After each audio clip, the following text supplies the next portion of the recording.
She thought they were her friends, a group she could laugh with, confide in, and share her life with. They promised her a fun night, a roller disco, just like old times. But instead of a night of music and joy, they lured her here, to this desolate car park. What awaited her wasn't friendship. It was a severe attack. And in mere seconds, her world would shatter. 14 stab wounds. The blade didn't just cut through flesh, it cut through trust, through hope, through every ounce of security she once felt. This wasn't a random act of violence. It was deliberate, calculated, and rooted in hatred, a hatred that festered among the very people she believed she could rely on. It was a crime plotted in the open on Snapchat, where their hateful plans were laid bare. But why? Why did they turn on her? What sparked such unthinkable cruelty? And how did an app meant for fleeting connections become the stage for this chilling attack?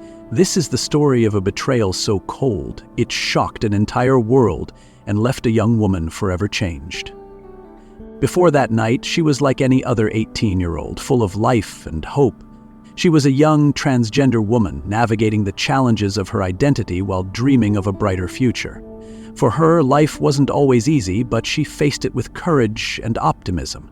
She had her struggles like anyone else, but she believed she had finally found a group of people who accepted her for who she was. She had recently transitioned, a decision that took immense strength. In this new chapter of her life, she sought connection and belonging, and she thought she had found it in this group, a mix of personalities who, on the surface, seemed supportive and fun.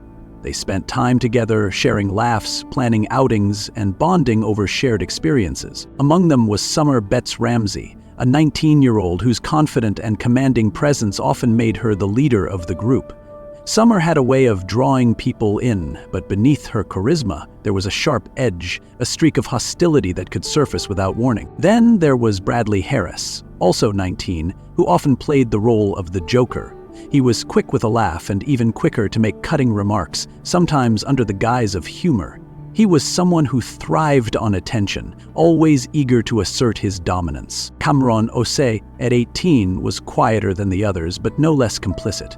His silence often spoke louder than words, especially when it came to siding with the group's more aggressive members. Chilo Hindez, the youngest of the core group, was just 17. She often followed Summer's lead, seemingly caught between wanting to fit in and questioning the group's darker tendencies. And then there were two younger accomplices whose names remain protected due to their ages.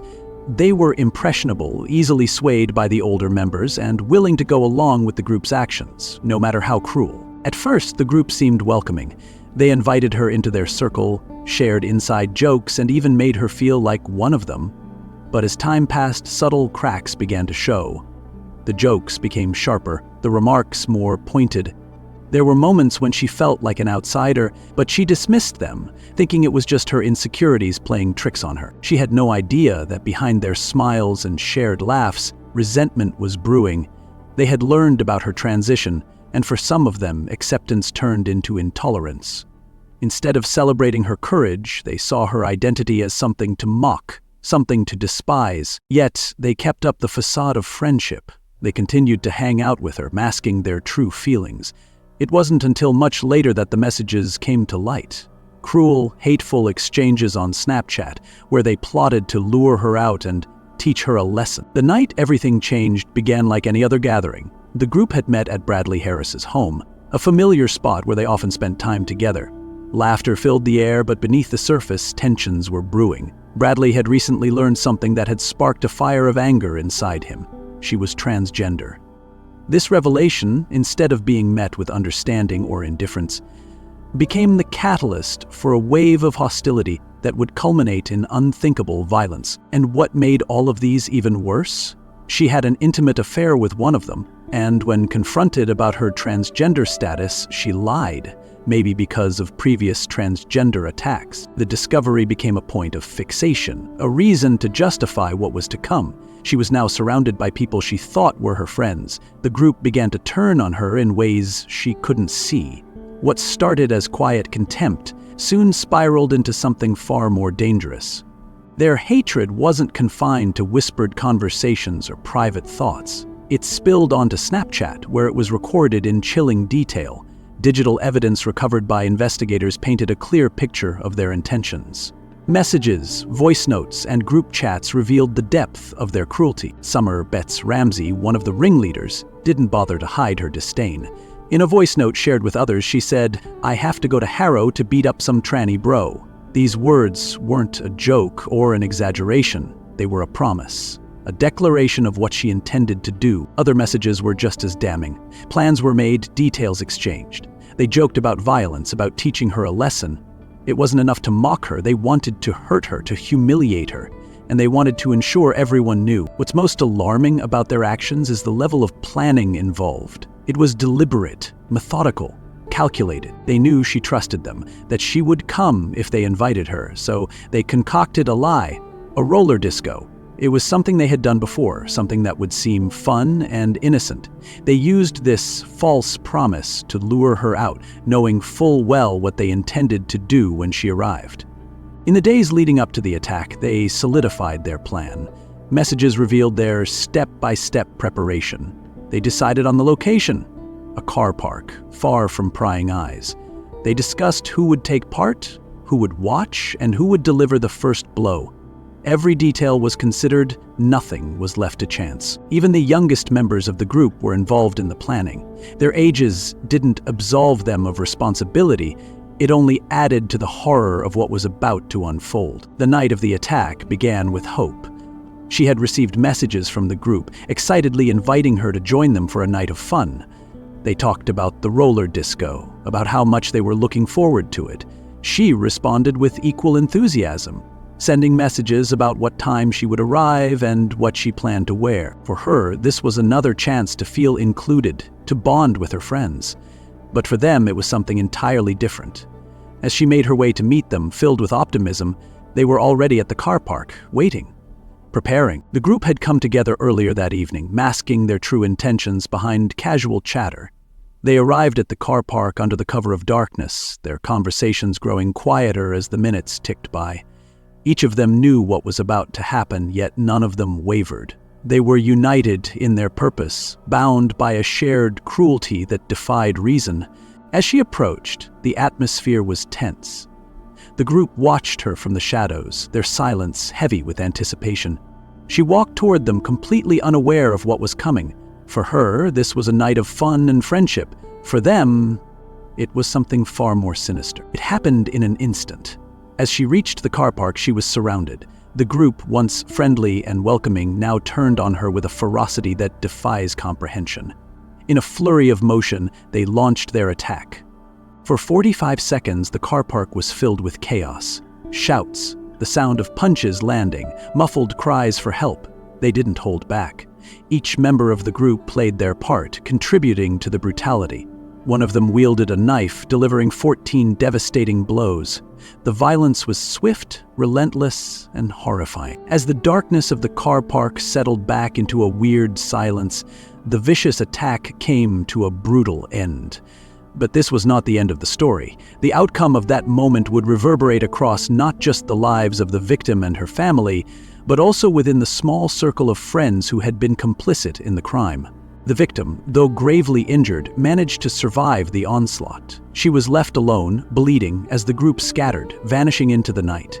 The sounds of sirens echoed in the distance as bystanders called for help, but it was too late to prevent the damage that had already been done. Her injuries were severe. 14 stab wounds, each one inflicted with malice and rage. Yet, despite the horrific violence she had just endured, her fight for survival had only just begun. As emergency services arrived on the scene, they worked swiftly to stabilize her and rush her to the hospital. But even in those early hours, the question on everyone's mind was, how could this have happened? It didn't take long for the investigation to begin. With the help of witnesses and evidence recovered from the scene, law enforcement began to piece together the terrifying sequence of events. It didn't take much longer before the first arrests were made. Bradley Harris, the one who had learned of the victim's transgender identity and allowed that knowledge to fuel his rage, was the first to be apprehended. It became clear that he had orchestrated the entire plan. His involvement was undeniable. But Harris was not alone in this. Summer Betts Ramsey, Shiloh Hindi, Cameron Osei, and others in the group were soon arrested, each of them implicated in the crime in one way or another. Their arrests were swift, but the shock and disbelief that followed were far from over. Many couldn't comprehend how this group, once seen as friends, had turned so violently against her. The questions began to multiply. What could have led them to commit such a brutal act? How could they have gone from laughter and friendship to planning a murder? What was even more troubling was how this plan had been carefully executed. The evidence gathered from their phones, their social media exchanges, and their communications painted a clear picture of premeditation. But what's truly chilling is how little remorse any of them showed. As the investigation went on, it became clear that this was planned. The fact that she was transgender had become the focal point of their rage. For Harris and for the others, her identity was something that could not be accepted. As the investigation continued, more evidence came to light. The prosecution was building a case, one that would ultimately paint a clear picture of how the attack had been meticulously planned and carried out. The Snapchat messages, the phone calls, the group chats, each piece of evidence added to the growing weight of their guilt. They couldn't escape the truth, no matter how much they tried to deny it. But in the face of such brutality, there was one thing that became undeniable: the victim's strength. She survived. And in the months that followed, she began the difficult and painful journey of healing. Her journey, though filled with setbacks, is a testament to her resilience. She not only survived that night, but she found the strength to stand before the court and share her story. Her victim impact statement, given at the trial, left no question about the gravity of the crime. She spoke of the trust she once had and how that trust had been shattered forever. She spoke of the toll the attack had taken on her, not just physically but emotionally. The trial would serve as a moment of reckoning for the perpetrators. As the evidence was presented, the pieces of the puzzle began to fit together. The group's plan, their motives, and their actions were laid bare for all to see. The chilling messages, the conversations that had led up to the ambush, the final act of violence, all of it was exposed. The prosecution's case was clear: this was a hate crime. The victim's transgender identity had been the sole trigger for the brutal attack, and the courtroom would become the stage for the victim's voice to finally be heard as she confronted those who had once been her friends, who had left her for dead in a car park. The attack was over in a matter of seconds, but its impact would resonate for a lifetime.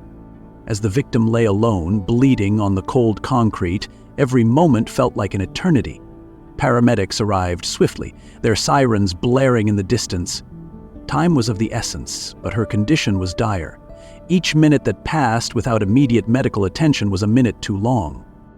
Witnesses recalled the chaos of the scene. Some had already called 911, others tried to stop the bleeding. The frantic voices of emergency responders filled the air as they worked to stabilize her and rush her to the hospital.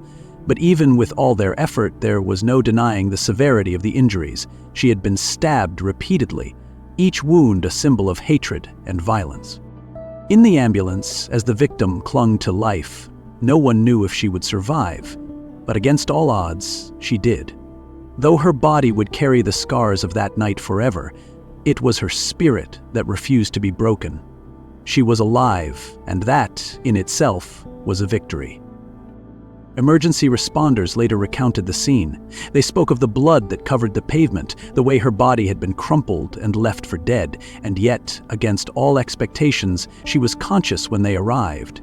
She looked at them, not with fear, but with an intense will to survive. While the victim fought for her life, the attackers carried on as if nothing had happened.